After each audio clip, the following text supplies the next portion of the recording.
किसी का भी इतिहास उठाकर देख लीजिए, इस मालिक टेंटिया भील के अलावा अगर किसी को इंडियन रॉबिन हुड का दर्जा यानी कि भारत का जन नायक अगर दर्जा मिला हो तो आप इतिहास खंगोल लीजिए। उस मालिक को ये लोग डाकू लुटेरा चोर कहते थे। मेरा सवाल है, ये हमारा जो मालिक है बिरसा मुंडा है या तमाम आदिवासी क्रांतिकारी जो पैदा हुए, उन्होंने सिर्फ और सिर्फ जल जंगल जमीन और आदिवासियत की और आदिवासी अस्तित्व की लड़ाई लड़ी।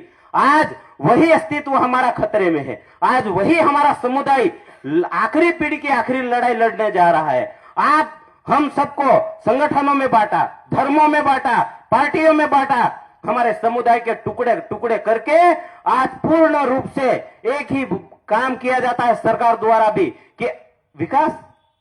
कौन सा विकास कर रहे हो भाई? विकास के नाम पर सिर्फ और सिर्फ आदिवासियों की जमीनें छीनने का काम करते हैं। भाई अभी कैलाश विजयवर्गीय जी जो प्रदेश के जो मंत्री है वो भी थांदला आए थे। एक न्यूज़पेपर में छपा था न्यूज कि उन्होंने बोला कि जब गैर आदिवासियों ने पूछा कि साहब हम जमीन कैसे ले कैसे नहीं ले, तो उन्होंने स्पष्ट बोल दिया कि अनुसूचित जनजातियों की जमीन, आदिवासियों की जमीन आप यहां लेना भूल जाइए, आप यहां ले नहीं सकते हो। आपको अगर लेना है तो इस जिले से बाहर जाकर लीजिए। इतना जब हमें हक अधिकार मिला है, हमें 5वीं अनुसूची का प्रावधान मिला है, हमें पारंपरिक रूढ़िगत ग्राम सभा जो 13(3) का हमें अधिकार मिला है, हमें हमारा हक संविधान के पहले भी था और आज भी संविधान में हमारा अधिकार जो आर्टिकल के माध्यम से और संविधान के 5वीं अनुसूची में वो लिखित है, उसके बावजूद भी आज सरकार विकास के नाम पर, रोड के नाम पर, कॉरिडोर के नाम पर, उद्योगों के नाम से सिर्फ और सिर्फ जमीन छीनने का काम कर रहे।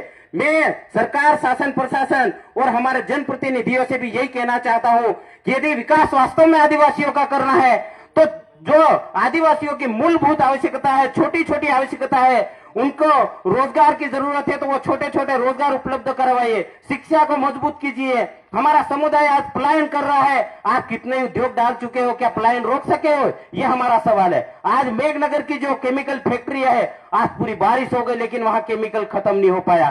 क्या आप आदिवासी क्षेत्रों में, क्या आदिवासी जिलों में जितनी भी केमिकल फैक्ट्रियां या उद्योग आप स्थापित करने जा रहे हो, क्या उससे वास्तव में आदिवासियों का भला होने वाला है या आदिवासियों का जो अस्तित्व है वो विनाश होने वाला है?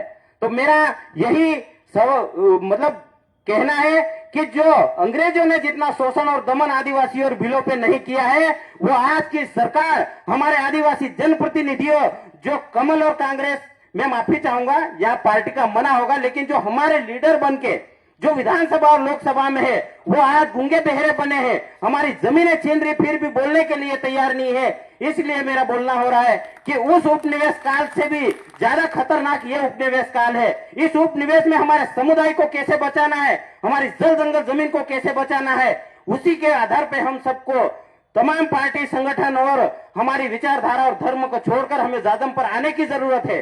क्योंकि जमीन बचेगी तो ही हमारा संस्कृति बचेगी, तो ही हमारा समुदाय बचेगा, तो ही हमारा अस्तित्व बचेगा। इसलिए हमारे पुरखों ने लड़ाई लड़ी, उन्हें भी इन लोगों ने चोर लुटेरा डाकू कहा था और आज भी इतिहास गवाह है कि संगठन के माध्यम से हम अपने हक अधिकारों की बात करते हैं, ये लोग जेल में डालने का काम करते हैं। ये इतिहास है। तो हमारे पुरखे गलत नहीं थे, हम भी गलत नहीं है, हम इन्हीं के रास्ते पर चल रहे। इसी के साथ जोहार, जिंदाबाद, जय भील प्रदेश। बहुत बहुत धन्यवाद इसके